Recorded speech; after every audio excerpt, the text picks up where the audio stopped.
Hey everybody, welcome back to another edition of Keith's Beer Reviews. Tuesday afternoon, I finally got a couple days off. Although I got good news yesterday. I'm going to be taking an out-of-town beer trip, so I don't know if I'll get a beer review done tomorrow. But the KBS is out. I've never had it. Legendary beer. They're releasing it today at the store I normally go to, but I talked to Joe up there, and he said he'd sent me one back that I could pick up tomorrow because they're releasing it at 5 o'clock today. They got a one 4-pack limit per customer, so I'm sure they don't have a lot, so I appreciate him saving me one. But today I'll do a Founder's beer that I picked up on my last out-of-town trip last week. I'm going to do their All Day IPA. I've never had this before. From the website, it says, the beer you've been waiting for. Keeps your taste satisfied while keeping your senses sharp. An all-day IPA, naturally brewed with a complex array of malts, grains, and hops. Balanced for optimal aromatics and a clean finish. A perfect reward for an honest day's work and the ultimate companion to celebrate life's simple pleasures. 4.7% ABV, 42 IBUs. Says availability March to September. I don't know. I never even looked. I know it's fresh. Bottled on 2/16, so fairly fresh. So let me get this in the glass and see what we have.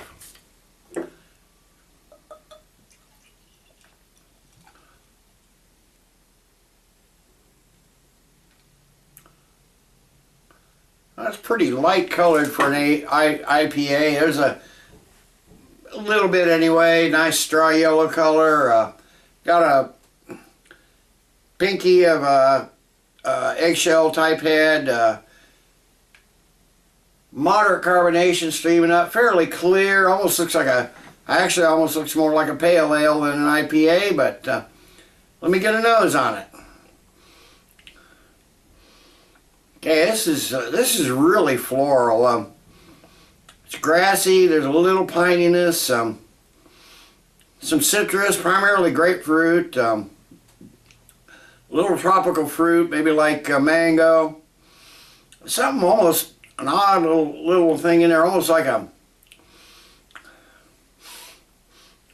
a yellow onion or something. Really kind of strange, but not off-putting. There's just a pale malt backbone in there, but this is primarily a citrus nose, so let me give it a taste.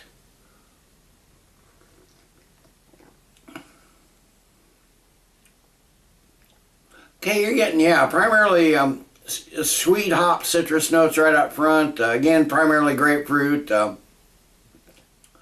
Little tartar than the nose would lead you to expect. Some piney floral notes in there. Very little malt. Taste is actually a little thin. Not as robust as you would expect from the aroma. That's for sure.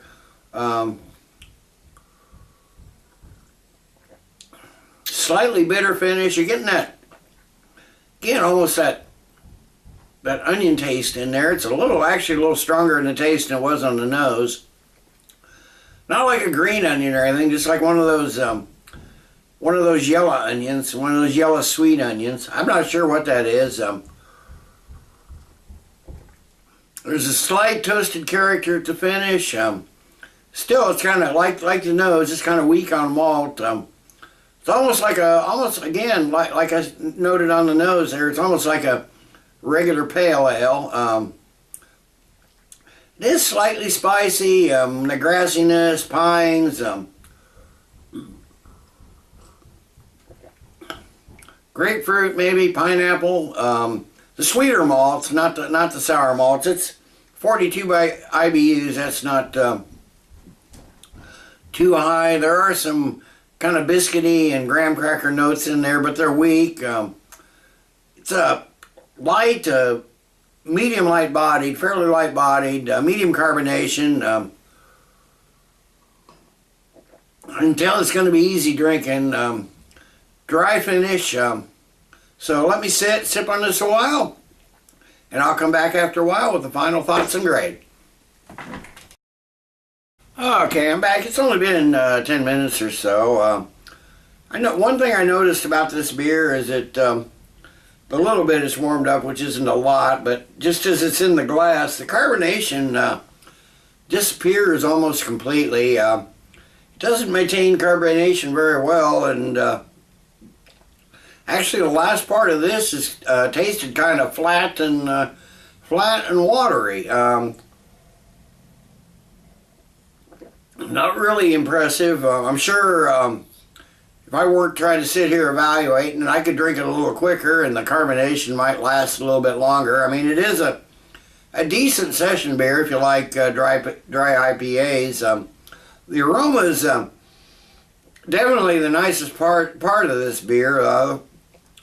In my opinion, the flavor drops off a little bit. It's sessionable though. I mean, that's what it says right there. All Day IPA session ale, and so that's what it's meant to be. But if the carbonation had maintained itself, throughout the whole bottle or throughout the whole glass, this would be a decent beer. Oh, I didn't mention it before, but I noticed as you drank, you got a lot of tingle in the front of the mouth, but by the time it reached the back of your mouth, the carbonation was gone, and it's pretty much all gone now. It's not the most flavorful or aggressively hopped IPA for sure. I mean, 42 IBUs. There is a little bitterness there, but not a lot. I think they want what they're aiming for. This would be a great introductory IPA for somebody who doesn't like IPAs or says they don't like IPAs, or one of the macro lager brewers, beer drinkers. But it's a decent beer. I'm going to give the Founders All Day IPA Session Ale, I'm going to give it, it's above average. It's a decent, drinkable, definitely sessionable beer. I'm going to give it a 7.5 out of 10. So, till next time, everybody, cheers. Let's keep drinking good beers.